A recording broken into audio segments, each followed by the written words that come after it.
Hello hi అండి, welcome back to our channel. ఈరోజు మన రెసిపీ వచ్చేసి నల్ల కారం అండి.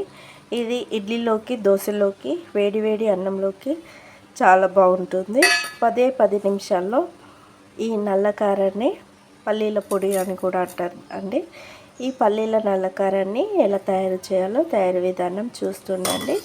తప్పకుండా ట్రై చేయండి. వేడి వేడి అన్నంలోకి అప్పటిదప్పుడు కాస్తంత నెయ్యి వేసుకొని తిన్నారంటే మంచి రుచిగా ఉంటుంది. ఇప్పుడు తయారు చేయ విధానం చూస్తుండండి.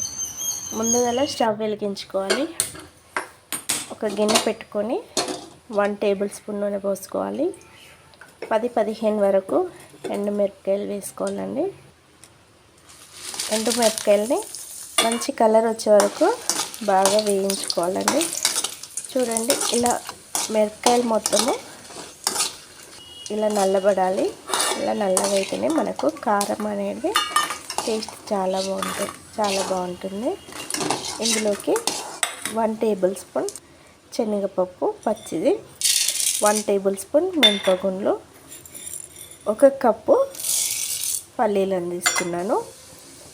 వీటిని చిన్న మంట పైన వేయించుకోవాలండి. 1/2 టేబుల్ స్పూన్ వరకు మెంతులు వేసుకోవాలి. వీటన్నిటిని ఇలా కలుపుతూ వేయించుకుంటూ ఉండాలి. మధ్య మధ్యలో నేను 2 నిమిషాల తర్వాతకి 2 నిమిషాలు గ్యాప్ ఇచ్చి మళ్ళీ ధనియాలు వేసాను.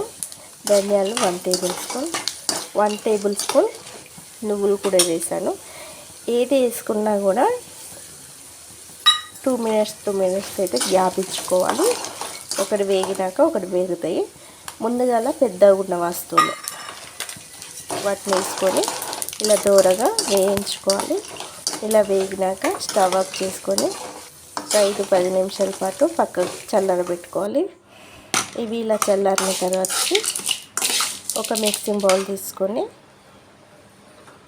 అందులోకి వేయించి పెట్టుకున్న ఎండుమిరపకాయలు, వెల్లుల్లి రెబ్బలు, చిన్న నిమ్మకాయ సైజ్ అంతా చింతపండు, రుచికి సరిపడు ఉప్పు వేసుకొని మెత్తగా మిక్సీకి అయితే పట్టుకోవాలి. ఇలా పట్టుకున్నాక ఇందులోకి మనం వేయించి పక్కకు పెట్టుకున్న